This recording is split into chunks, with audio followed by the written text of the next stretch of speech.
Hello दोस्तों, स्वागत है आप सभी का क्लास 10th के केमिस्ट्री के सेकेंड वीडियो में। फ्रेंड्स, आज इस वीडियो में हम लोग अध्ययन करेंगे रासायनिक अभिक्रियाओं के प्रकार। फ्रेंड्स, रासायनिक अभिक्रिया निम्नलिखित 5 प्रकार की होती हैं, जिसमें से पहला है संयोजन अभिक्रिया। आइए हम इसके पदों को पढ़कर मैं आपको समझाता हूँ कि रासायनिक अभिक्रिया के जो पहला भाग है संयोजन अभिक्रिया क्या होती हैं और यह किस प्रकार की अभिक्रिया करती है। दोस्त, सबसे पहले हम एक एग्जाम्पल लेंगे।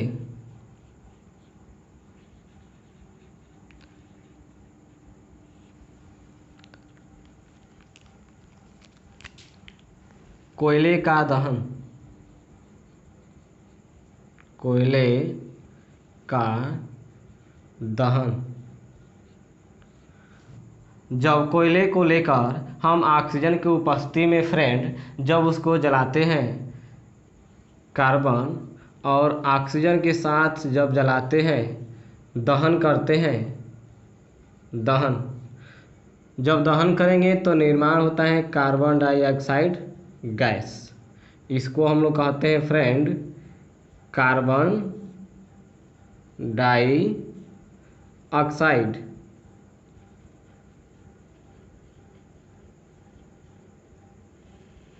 क्लियर।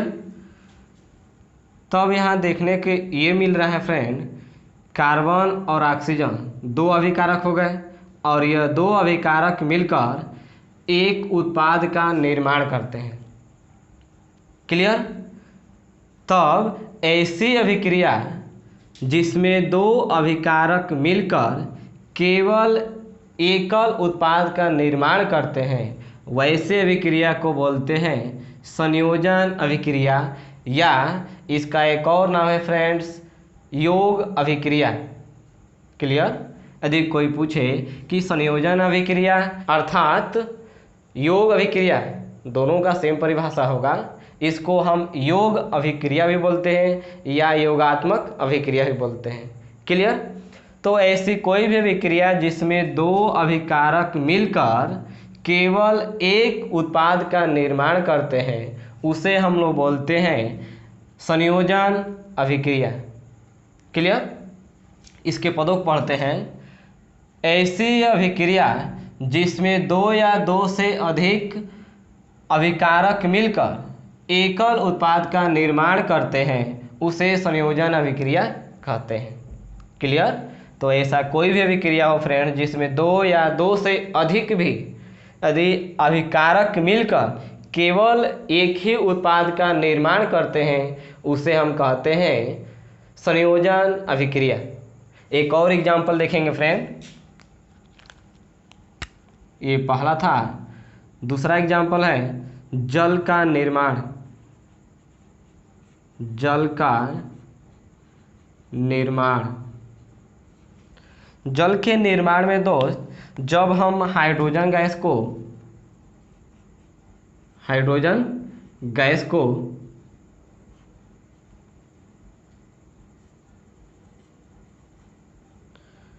ऑक्सीजन गैस के साथ अभिक्रिया कराते हैं, तब निर्माण होता है H2O, जो जल होता है।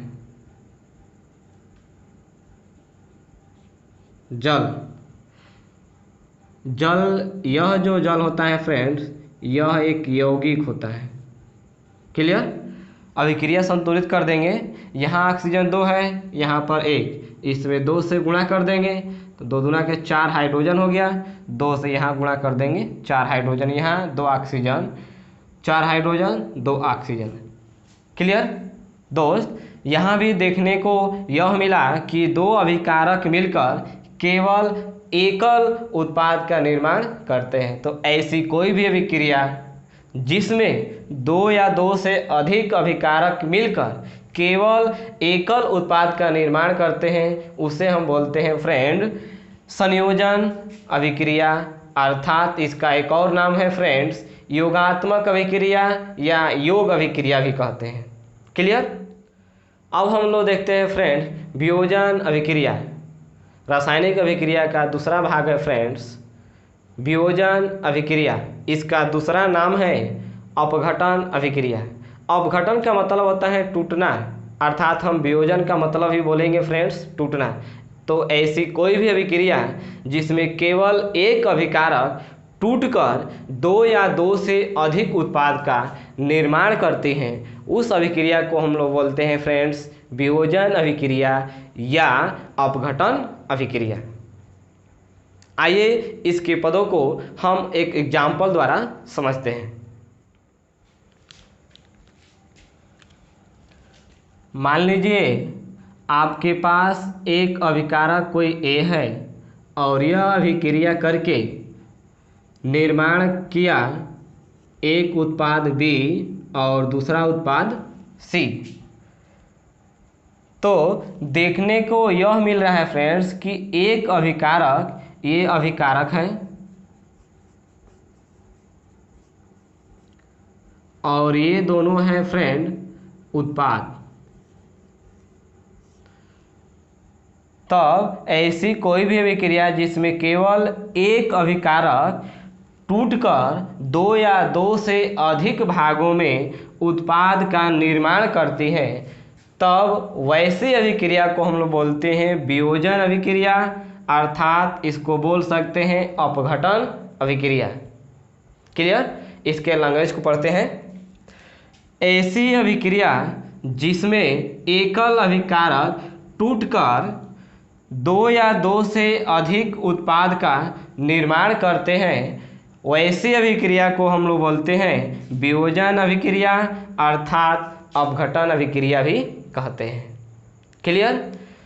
यह वियोजन अभिक्रिया फ्रेंड्स, अर्थात हम यह कह सकते हैं कि जो एकल अभिकारक होता है इसको तोड़ने के लिए हम तीन तरह से इसको तोड़ सकते हैं: ऊष्मा देकर, विद्युत धारा प्रवाहित करके और सूर्य के प्रकाश में। अब हम लोग देखेंगे फ्रेंड्स कि वियोजन अभिक्रिया के कितनी प्रकार है, अर्थात हम यह कह सकते हैं कि वियोजन अभिक्रिया को तोड़ने के लिए वो कौन कौन से अभिक्रियाएं संपन्न की जाती हैं, किसके अंतर्गत होता है। तो हमने यह माना कि वियोजन अभिक्रिया निम्नलिखित तीन प्रकार से तोड़ी जा सकती हैं। पहला है फ्रेंड्स ऊष्मीय वियोजन अभिक्रिया, दूसरा है विद्युत वियोजन अभिक्रिया और तीसरा है प्रकाशीय वियोजन अभिक्रिया। क्लियर? तो वियोजन अभिक्रिया में सबसे पहले हम यह देखेंगे फ्रेंड्स कि ऊष्मीय वियोजन अभिक्रिया क्या है। तो ऐसी कोई भी वियोजन अभिक्रिया जिसको ऊष्मा देकर वियोजित किया जाता है उसे ऊष्मीय वियोजन अभिक्रिया कहते हैं। जैसे आप देख सकते हैं फ्रेंड्स, कैल्शियम कार्बोनेट को यदि हम गर्म करते हैं तो यह निर्माण देता है पहले कैल्शियम ऑक्साइड और कार्बन डाइऑक्साइड गैस। क्लियर? तो ये जो कैल्शियम ऑक्साइड है इसको हम लोग बोलते हैं बिना बुझा चूना, अर्थात जिंदा चूना। कैल्शियम ऑक्साइड का पूरा नाम है, हिंदी नाम बिना बुझा चूना अर्थात जिंदा चूना भी कहते हैं। क्लियर? इसके पदों को पढ़ते हैं फ्रेंड्स। ऐसी वियोजन अभिक्रियाएं जिसको ऊष्मा देकर वियोजित किया जाता है उसे ऊष्मीय वियोजन अभिक्रिया कहते हैं। ऐसी कोई भी वियोजन अभिक्रियाएं जिसमें या जिसको ऊष्मा देकर यानी खुद की अपनी ऊष्मा देकर यदि उसको तोड़ दिया जाता है, वियोजित किया जाता है, तब ऐसी अभिक्रिया को हम लोग बोलते हैं ऊष्मीय वियोजन अभिक्रिया। जैसे में हमने यह देखा कि कैल्शियम कार्बोनेट को यदि हम ऊष्मा देते हैं, गर्म करते हैं, तो यह टूटकर कैल्शियम ऑक्साइड और कार्बन डाइऑक्साइड का निर्माण करती है। वैद्युत वियोजन अभिक्रियाएं, ऐसी वियोजन अभिक्रियाएं जिसको विद्युत धारा प्रवाहित करके वियोजित किया जाता है, तब वैसी अभिक्रिया को हम लोग बोलते हैं वैद्युत वियोजन अभिक्रिया। जैसे आप देख सकते हैं फ्रेंड,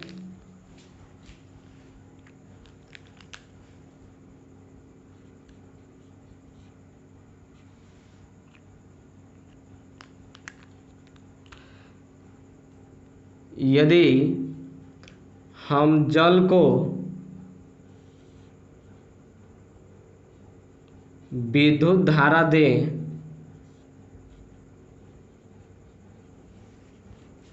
विद्युत धारा दे तो यह टूटकर निर्माण करता है हाइड्रोजन गैस और ऑक्सीजन गैस। क्लियर। यहाँ पर देखने को यह मिल रहा है कि ऑक्सीजन जो है 2 बार है और यहाँ 1 बार, तो अभिक्रिया संतुलित करने के लिए 2 से गुणा कर देंगे तो 2 यहाँ ऑक्सीजन हुआ है, यहाँ भी 2, लेकिन हाइड्रोजन यहाँ 2 बार और यहाँ 4 बार, तो इसमें भी हम 2 से गुणा कर देंगे और हाइड्रोजन को 4 बना देंगे। क्लियर। तब इस अभिक्रिया में देखने को यह मिल रहा है कि इस अभिक्रिया को धारा दिया गया, विद्युत धारा, और विद्युत धारा देने के बाद यह 2 भागों में टूट गया। तब ऐसे अभिक्रिया को हम लोग बोलते हैं वैद्युत वियोजन अभिक्रिया। क्लियर। अब हम देखेंगे फ्रेंड्स तीसरा, प्रकाशीय वियोजन अभिक्रिया। ऐसी कोई भी अभिक्रिया जो सूर्य के प्रकाश की उपस्थिति में वियोजित की जाती है या वियोजित होती हैं, ऐसी अभिक्रिया को हम लोग बोलते हैं प्रकाशीय वियोजन अभिक्रिया। फिर समझिए, ऐसी कोई भी अभिक्रिया जो सूर्य के प्रकाश की उपस्थिति में वियोजित की जाती है, तब उसे हम बोलते हैं प्रकाशीय वियोजन अभिक्रिया। आइए एक एग्जाम्पल द्वारा हम समझते हैं।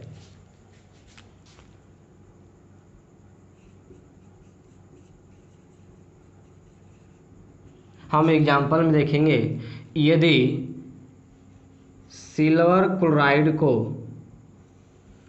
सूर्य के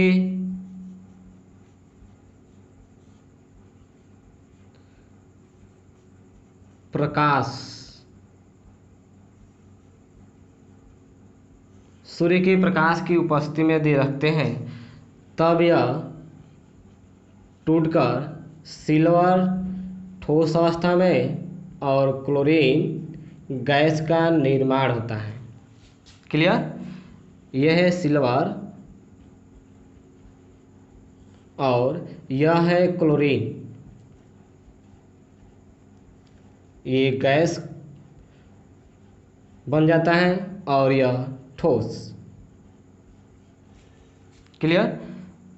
तब हम यह कहेंगे कि ऐसी कोई भी वियोजन अभिक्रिया जो सूर्य के प्रकाश की उपस्थिति में यदि अभिक्रिया करती है, तब वह जो पदार्थ होता है सिल्वर में और क्लोरीन गैस में निर्माण करती है। तो इसमें देखने को ये मिला कि जो वियोजन अभिक्रियाएं हो रही है यह सूर्य के प्रकाश की उपस्थिति में हो रही है, तब ऐसी अभिक्रिया को हम लोग बोलते हैं प्रकाशीय वियोजन अभिक्रिया। क्लियर।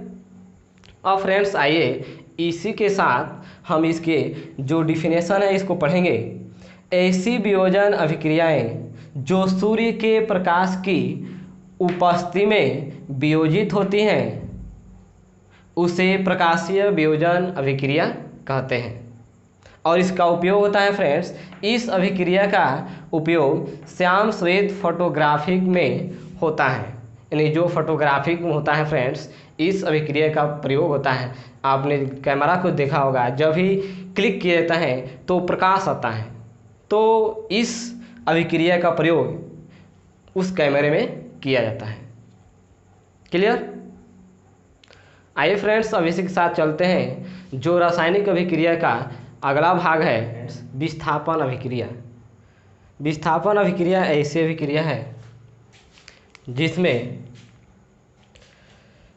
अधिक क्रियाशील जो तत्व होता है वह कम क्रियाशील वाले तत्व को उसके यौगिक से विस्थापित कर देता है और उसका स्थान वह ग्रहण कर लेता है।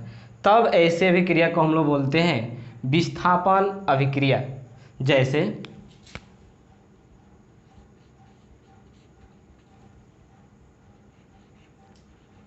जिंक और कॉपर सल्फेट को एक साथ जब अभिक्रिया कराई जाती है, तब इसमें जो जिंक है वह अधिक क्रियाशील होने के कारण इस कॉपर को इसके ही यौगिक से इसको हटाएगा और खुद उसका स्थान ग्रहण करके निर्माण करता है ZnSO4 और इधर निर्माण होता है कॉपर। क्लियर? इसको हम लोग बोलते हैं फ्रेंड जिंक, और यह है कॉपर सल्फेट। जिंक ने कॉपर सल्फेट के विलयन में आया और इस विलयन से यानी जो यौगिक है इस यौगिक से कॉपर को यहाँ से निकाला और उसका स्थान ग्रहण किया और ग्रहण करके निर्माण किया जिंक सल्फेट।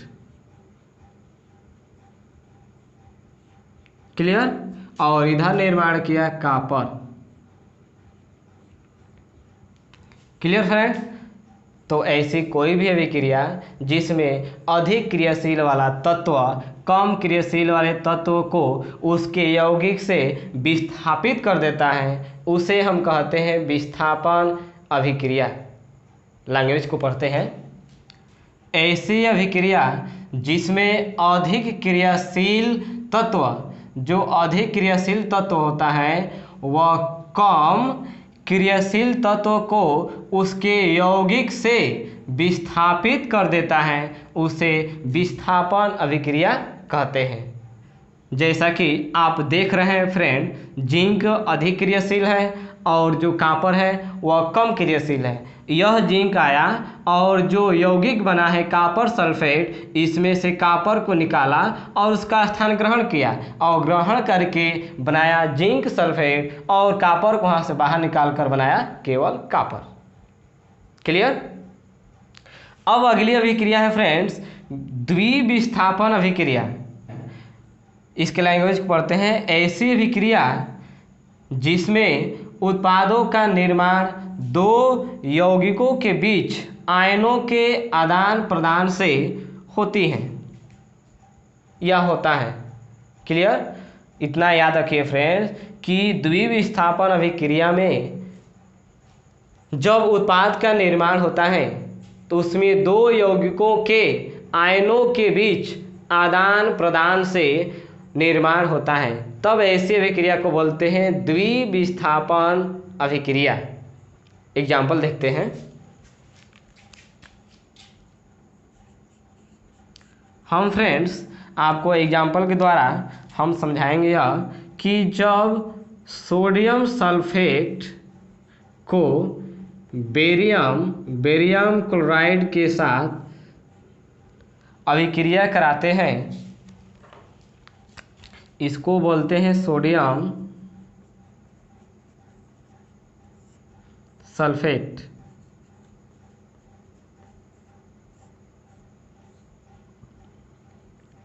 इसको बोलते हैं बेरियम क्लोराइड।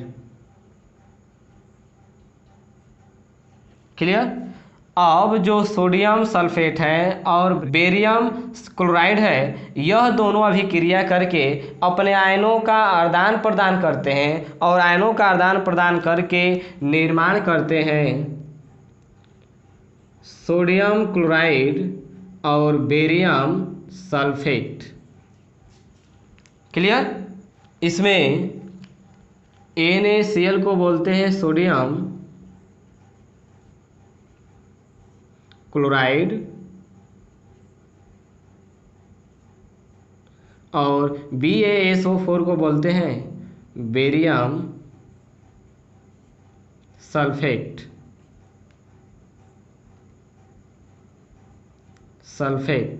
इसको यह ठोस अवस्था में होता है। क्लियर? तो हमने यह देखा फ्रेंड कि दो यौगिकों के बीच यहाँ पर जो Na है वह प्लस में है और SO4 है जो माइनस में है और बेरियम प्लस में और क्लोरीन माइनस में। अब यह जब अभिक्रिया करना शुरू किए तो सोडियम सल्फेट के आयन टूट गए, बेरियम क्लोराइड के भी आयन टूट गए। बेरियम प्लस आयन में, क्लोरीन माइनस आयन में और सोडियम प्लस आयन में, सल्फेट माइनस आयन में। यहाँ से सोडियम प्लस आयन निकला और इस माइनस के साथ अभिक्रिया किया और अभिक्रिया करने के बाद यह सोडियम इस माइनस के साथ अभिक्रिया किया। यह सोडियम इस क्लोरीन के साथ अभिक्रिया करके निर्माण किया सोडियम क्लोराइड NaCl, और जो बेरियम है यह SO4 माइनस के साथ अभिक्रिया करके निर्माण किया बेरियम सल्फेट, जो ठोस अवस्था में होता है। क्लियर। तब हमने यह देखा कि इस अभिक्रिया में आयनों के आदान प्रदान से जो यौगिक का निर्माण होता है उस अभिक्रिया को हम लोग बोलते हैं फ्रेंड्स द्विविस्थापन अभिक्रिया। क्लियर। एक बार फिर से इसके लैंग्वेज को पढ़ लेते हैं। ऐसी अभिक्रिया जिसमें उत्पादों का निर्माण दो यौगिकों के बीच आयनों के दो यौगिक, एक हमारा सल्फेट यौगिक और दूसरा क्लोराइड यौगिक, इनके बीच आयनों के मतलब प्लस माइनस जो आयन है आयनों के आदान प्रदान से होता है। जो यह उत्पाद बनता है उस उत्पाद का निर्माण दो यौगिकों के आयनों के बीच का आदान प्रदान जब होता है तब हम लोग का उत्पाद बनता है। तब ऐसी अभिक्रिया को हम लोग बोलते हैं द्विविस्थापन अभिक्रिया। दोस्त आइए इसी के साथ हम लोग अगली अभिक्रिया पढ़ते हैं जो लास्ट है। इसको हम लोग बोलते हैं अपचयन तथा उपचयन अभिक्रिया। यह दो अभिक्रियाएं हैं, एक हम लोग की अपचयन अभिक्रिया है और दूसरी है उपचयन अभिक्रिया। तो सबसे पहले ये देखेंगे कि अपचयन क्या होता है। जब किसी पदार्थ में ऑक्सीजन की ह्रास अर्थात कमी होती है तथा जब किसी पदार्थ में हाइड्रोजन की वृद्धि होती है उसे हम बोलते हैं अपचयन अभिक्रिया। जैसे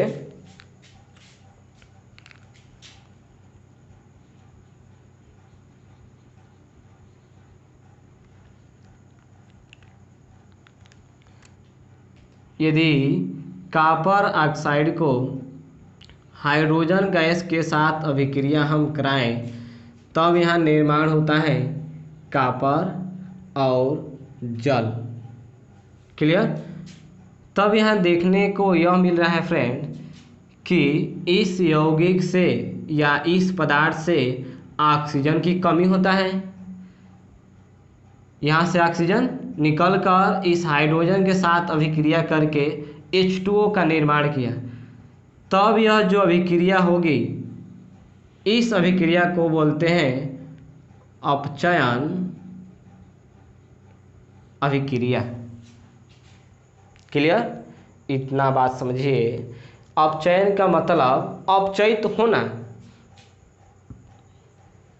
ऐसी कोई भी अभिक्रिया जिसमें ऑक्सीजन का अपचयन किया जाता है अर्थात कमी होता है और उसमें हाइड्रोजन की वृद्धि होती है, जैसा कि आप यहाँ देख रहे हैं, यहाँ पर हाइड्रोजन की वृद्धि हो गया है और इस यौगिक में जब हाइड्रोजन की वृद्धि हुआ है तब उसको हम बोलते हैं अपचयन। क्लियर। अगली हम लोग की अभिक्रिया है फ्रेंड्स उपचयन अभिक्रिया। ऐसी अभिक्रिया जिसमें किसी पदार्थ में ऑक्सीजन की वृद्धि होती है और हाइड्रोजन की कमी होती है उसे उपचयन अभिक्रिया कहते हैं। जैसे आप देख सकते हैं, मान लीजिए आपके पास कार्बन है और उसको जब ऑक्सीजन के साथ अभिक्रिया कराते हैं तब निर्माण होता है कार्बन डाइऑक्साइड गैस। क्लियर।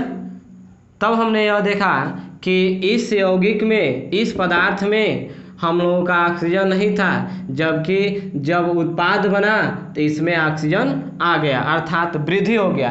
तो ऐसी कोई भी अभिक्रिया हो जिसमें किसी पदार्थ में यदि ऑक्सीजन की वृद्धि हो जाती है तब उसे हम बोलते हैं उपचयन अभिक्रिया। Clear friends. अगली जो हम लोग की अभिक्रिया है रेडॉक्स अभिक्रिया। हमने यह देखा कि उपचयन में ऑक्सीजन की वृद्धि होती है और अपचयन में ऑक्सीजन की कमी होती है, और अपचयन में हाइड्रोजन की वृद्धि होती है और उपचयन में हाइड्रोजन की कमी होती है। यदि यह अभिक्रिया किसी एक ही अभिक्रिया में संपन्न होती है, जैसे कि मान लीजिए आपके पास कॉपर ऑक्साइड और हाइड्रोजन है और यह अभिक्रिया करके निर्माण करती हैं कॉपर और हाइड्रोजन गैस। क्लियर। तब इसमें देखने को यह मिलता है दोस्त कि इस पदार्थ से ऑक्सीजन की कमी होती है और जिसमें ऑक्सीजन की कमी होती है उसे अपचयन बोलते हैं। अपचयन। क्लियर। अब इस पदार्थ में हमने यह देखा कि ऑक्सीजन की वृद्धि होती है और जिसमें ऑक्सीजन की वृद्धि होती है उसको बोलते हैं फ्रेंड्स उपचयन अभिक्रिया। क्लियर। फिर समझिए, हमने एक एग्जाम्पल लिया ऐसा जिसमें यह दोनों अभिक्रियाएं संपन्न होती हैं। यदि कॉपर ऑक्साइड को हाइड्रोजन गैस के साथ अभिक्रिया हम कराते हैं तो निर्माण होता है कॉपर और जल। इस पदार्थ में हमने यह देखा कि ऑक्सीजन की कमी हो रही है, यहाँ कॉपर ऑक्साइड है, यहाँ कॉपर बन रहा है। तब ऐसे अभिक्रिया को बोलते हैं अपचयन अभिक्रिया। हमने इस हाइड्रोजन में देखा कि यहाँ ऑक्सीजन की वृद्धि हो गई, तब ऐसी अभिक्रिया को हम लोग बोलते हैं उपचयन अभिक्रिया। तो ऐसी कोई भी अभिक्रिया जिसमें अपचयन और उपचयन दोनों अभिक्रियाएं संपन्न होती हैं उसे हम लोग बोलते हैं रेडॉक्स अभिक्रिया। फिर समझिए, इसको लैंग्वेज को पढ़ते हैं। ऐसी अभिक्रिया जिसमें अपचयन और उपचयन दोनों अभिक्रियाएं होती हैं उसे रेडॉक्स अभिक्रिया कहते हैं। हमने एग्जाम्पल में लिया कॉपर ऑक्साइड और हाइड्रोजन, और इन दोनों को जब हमने अभिक्रिया कराया तो निर्माण हुआ कॉपर और जल। कॉपर में देखने को ये मिला फ्रेंड कि यहाँ कॉपर ऑक्साइड ऑक्सीजन भी था और यहाँ ऑक्सीजन समाप्त हो गया, यानी ऑक्सीजन की कमी। और जब ऑक्सीजन की कमी हो जाती है तो इसको हम लोग बोलते हैं अपचयन, और हाइड्रोजन में ऑक्सीजन की वृद्धि हो गई तब उसको हम लोग बोलते हैं उपचयन। तो ऐसी कोई भी अभिक्रिया हो जिसमें यह दोनों अभिक्रियाएं संपन्न होती हैं तब उसको हम लोग बोलते हैं रेडॉक्स अभिक्रिया। तो रेडॉक्स अभिक्रिया में हम यह कह सकते हैं जिसमें उपचयन और अपचयन दोनों अभिक्रियाएं होती हैं उसे हम बोलते हैं रेडॉक्स अभिक्रिया। क्लियर। यह वीडियो यहीं पर हम लोग वाइंड अप करते हैं। यह वीडियो कैसा लगा फ्रेंड्स कृपया कमेंट बॉक्स में बताएं। यदि अच्छा लगा हो तो लाइक करें, शेयर करें और अपने दोस्तों को भी बताएं। और यदि अभी तक हमारे चैनल को सब्सक्राइब नहीं किए हैं तो प्लीज़ हमारे चैनल को सब्सक्राइब करें और बेल आइकन को दबा दें।